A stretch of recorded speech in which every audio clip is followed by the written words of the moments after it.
Hi everybody, it's Kristin. Happy Topic Tuesday to you. Today I am going to do my collection, I guess, of neutral blushes. For some reason in the fall I wear neutral blushes all year long, but I don't know, for some reason I tend to really gravitate to the neutral blush in the fall. I don't know if it's because I do more smoky eyes or what exactly the case is, but I thought maybe this would be helpful to see some swatches of some of the neutral blushes that I have in my collection. So that is what I'm going to do for you today. By the way, happy October to you. This weekend when I was down in Milwaukee with my friend, had this pink little extension put in my hair. And it's bonded in, I think is what you say. But I thought that I would do that for breast cancer awareness for this month. So that is what that is going on in my hair. And I did have my hair done, by the way. I didn't go as dark as I thought I was going to, but I do like what he did. And it's like one level darker, but still with some highlights. Okay, so neutral blushes. So I have two cream blushes that I want to show you that I have in my collection. And one you guys have heard me talk about before, and this is NYX's blush in Cream Blush in Natural. It's one of my favorite cream blushes of all time.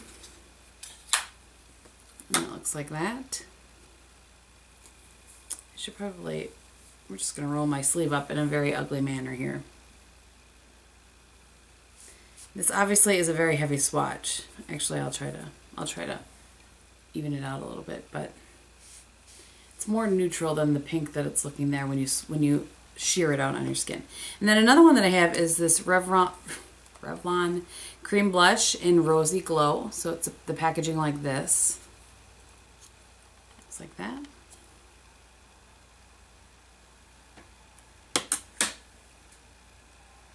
On that one.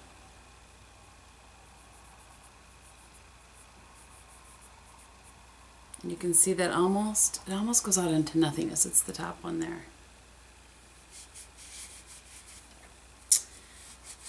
Not quite as shiny, so to speak. Oops. Okay, two NARS blushes, and I'm going to do these ones quickly because I did just talk about them in my fall favorites. And they are Sin and Madly. So this is Sin, this is Madly over here. And while this one, obviously, Sin pulls more plum, Madly pulls more kind of brown peach tone, I still feel that they are both neutral blushes. But Madly definitely pulls more brown than it does pink, but they really work both of them will work as neutral on your face. Both of them, Madly more so than Sin, work as a kind of a go-to color. So those are those. Okay, I guess I only have one drugstore, and this won't be any shock to you guys. I've worked myself a good little dent in this, and this is the Physicians Formula Rosy Glow. Now I will tell you, I was in a Target down in Milwaukee this weekend because I know that there are other colors in this particular kind of packaging and line, like the glow. I can't find them anywhere. I'm annoyed. But anyway, it's the mineral wear line. So, Rosy Glow.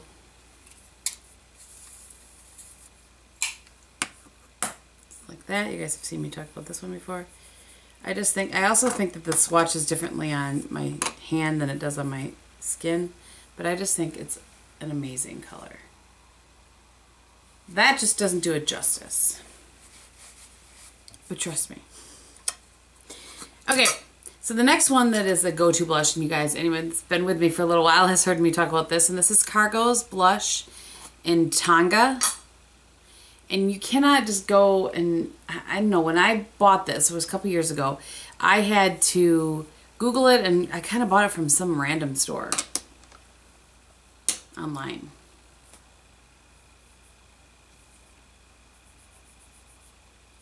It's just a really nice, everyday, neutral blush. I'm going to try not to say the same thing 400 times. It'll be hard for me, though. Okay. This one is an obvious one to anybody that's been on YouTube for a minute or two, and that is Tarte's Blush in Exposed. Also worked myself a little dent into that one. I'm going to put it up a little further on my hand here. It's getting red down there. Right there. Just really, really pretty.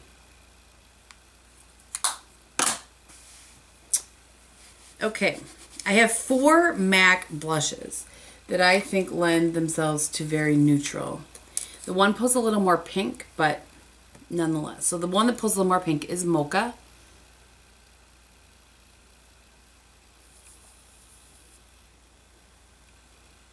That's that right there.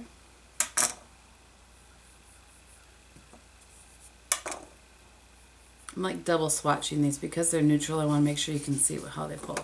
The next one, oh sorry, Mocha. There. I'm gonna line these ones up on my hand. The next one is Tenderling, which I actually probably wouldn't have purchased, except that when I went to MAC, they got me the wrong one, I think. I think that's how I ended up with this one. Or no, maybe I went for this one and got another one. I don't know. But I ended up really liking it. Right there.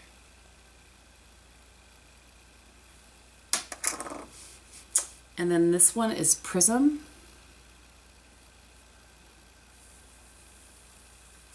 And I think it's like Tenderling, only just a little darker. When you look at it in the pan, that's how it looks. When you swatch it, yeah, it looks the same kind of tone, but just a little bit darker. And then the last one that I have is Harmony, and this is what I've been talking about that I've been contouring with, but it is still what I would consider neutral. Neutral to brown. Warm though, it's warm. I think that's why it works so well for me for contour. And that's right there. So those are the 4 MAC ones together. Okay.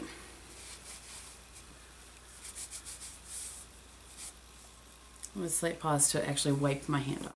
Okay, so I'm all clean now. So I have 4 more, and this one is Benefits Box Powder in Dallas. It looks like that. And I don't use this one very often, but I should because it is really pretty. And I think I actually have heard people contour with this as well.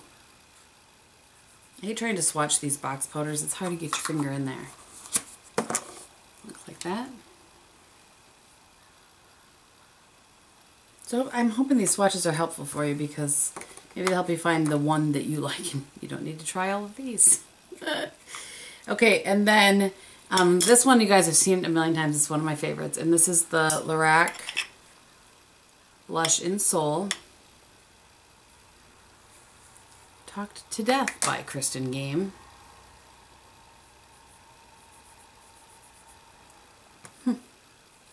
Looks a good bit like Dallas. A little bit different. So that is that. 2 more. This is the blush by Chanel in Rose Bronze. So this is a newer one to me. So I keep smucking my thing.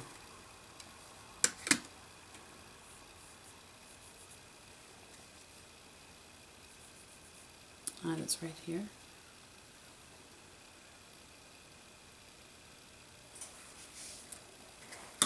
And then the last one is by Catrice. And I thought I would just show this because I have it.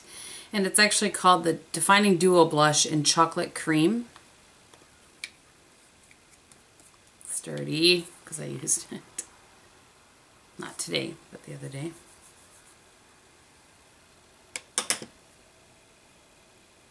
I'm going to go down here with it. It's a little bit lighter. It's right there. Very pretty though. Very nice. So that's my collection of neutral blushes. I thought maybe that it would be helpful to see some of those swatched for you guys. Maybe it was, maybe it wasn't. I don't know. But anyway, so there's Topic Tuesday for today is neutral blushes. All right, so thank you so much for watching. I'm going to show you guys what's on my face right now. So if you don't want to watch that, that's fine. Thank you for watching. And if you do, here we go. So on my face today, for the first time, and I just might be in love, is the Giorgio Armani Maestro foundation.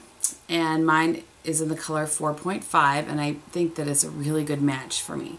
So I have that on my face today. For concealer, I actually did use the Armani concealer, the new one, the Maestro, in 3... Maestro? I don't really know if I'm saying that right. It seems a touch dark for under my eyes. It works for my blemishes. I did use it under my eyes. I'm just not really sure. I kind of feel like I would like this for blemishes and I want the next one up for under my eyes, but we'll see. Okay, so then for blush today I used, I used the Hourglass, this one here. This is the Illumne in Sunset. So it's a cream blush here. And then over top of that, I used Springsheen. Right here. And then on my eyes today, I used the Naked palette. And I used just Naked all over. And then I used Hustle in the crease. And I used Naked just to soften it out. And I have Brule as a highlight. And then for eyeliner today, I used MAC's Dark Diversion. I think it's Miss Crystal Makeup is her name. I just started watching her. She got this color and I was like, oh, I have that color. I should pull that out. So I used this. Does not come out anywhere near as dark as it is in here. So I then went over it with Hustle, and I really liked it. I like the effect of that. I'm trying lash primer. You know, everybody said maybe for my smudging issue. And by the way, the smudging issue that I have with mascara is on the top, not on the bottom. I never have any smudging on the bottom, but it transfers up top under my brow bone. It just looks like a black smudge partway through the day. So anyway, I went to see, and I don't have any lash primers aside from the Makeup Forever Lash Fibers. But it does say primer too, so I thought, what the heck, I'm going to try it. So to put it to the test, I still have, because I haven't thrown it out yet, the Jordana Best Lash Extreme, which really transferred on me. So I'm trying that today. So that's what's going on there today. And then on my lips, I have this liner from Lumene Wild Rose Liner that I got from Sanny in number 9, so it looks like this. And then I have Deborah Milano lipstick in number 2. Also got from Sanny. I don't think it has a name. Oh yeah. Rosetto MilanoRed. But it's not red. It's neutral. Because that's how I am. On my nails is Essie Wicked with OPI Sparkl-icious on these nails. And that's what they had at the salon. I had brought Wicked, but they had Sparkl-icious at the salon. So now I want it, and now I can't. I think it's not around. It's not available unless I want to buy it on eBay for $25. I'm not doing that. Okay, so that's what I have for you guys today. Thank you so much for watching. I hope that you're having a great start to the week, and I will talk to you very soon. Bye!